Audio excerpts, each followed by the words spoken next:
HD News at 6. As Jesse Matthew begins life sentences for the murders of 2 young women, we're learning more about the case detectives had ready to go for trial. The investigation spanned jurisdictions across the state but ended in one courthouse. NBC 29's Sean Cudahy's here now with an inside look at what those officers thought as the cases move forward. Yeah, Steve Casey, what I heard over and over again today as I met with case agents involved in the Morgan Harrington case, the Hannah Graham case, was confidence. Confidence that Jesse Matthew would have been convicted had he stood trial. In the end, Matthew took a plea deal ending more than 6.5 years of police work. Oh, we had an excellent case. I'm convinced that it was a very strong case. But building that case against Jesse Matthew took the longest hours any of these investigators had ever experienced. It was something over 6,000 tips we received between the tip line and emails and phone calls to us. Virginia State Police Special Agent Dino Capuzzo first came face-to-face with Matthew nearly 5 years after he started investigating the Harrington case. It was in a Galveston, Texas jail. My first impression is that he's probably the type of person who likes to use his size and his appearance. Matthew's name already linked at that point to Graham's disappearance. When you walk in, I mean, you're thinking we've got the right guy. Oh yeah, absolutely. But it was only then that the suspect behind Morgan's disappearance became clear. It changed significantly in the sense that the investigation went into overdrive, so to speak.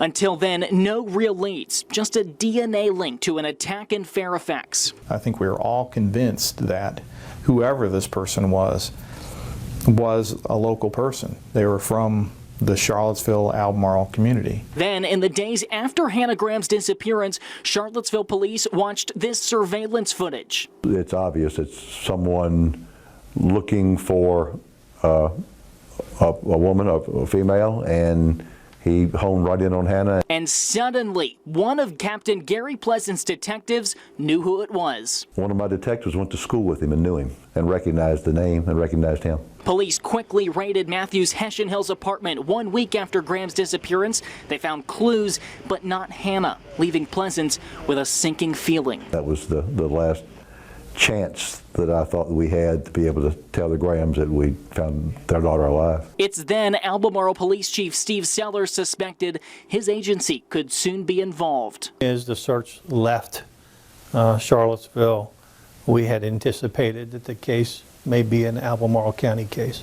Deputies would ultimately find Graham in southern Albemarle, just miles from where officers found Harrington's body less than 5 years earlier. For Capuzzo, my sole duty as a member of this department is to identify and apprehend those who commit violence against others. And all the detectives who spent countless hours investigating, He's a predator. they take solace in knowing Matthew will forever be behind bars. There are probably would have been potential victims out there that you will never meet because he's now locked up.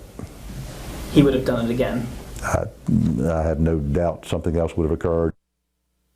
Now, the one thing you'll notice if you read the statements of facts, which are on our website now, is a number of witnesses who saw Matthew with Graham the night of her disappearance, including one who saw Graham trying to avoid getting into Matthew's car. And Steve Casey, police are reminding everyone to always be on the safe side and call them if you see something that doesn't look right. And I think both these cases have certainly brought that aspect of it, at least majorly, to the forefront of a lot of our minds. See something, say something is what they always say. Yep. Definitely.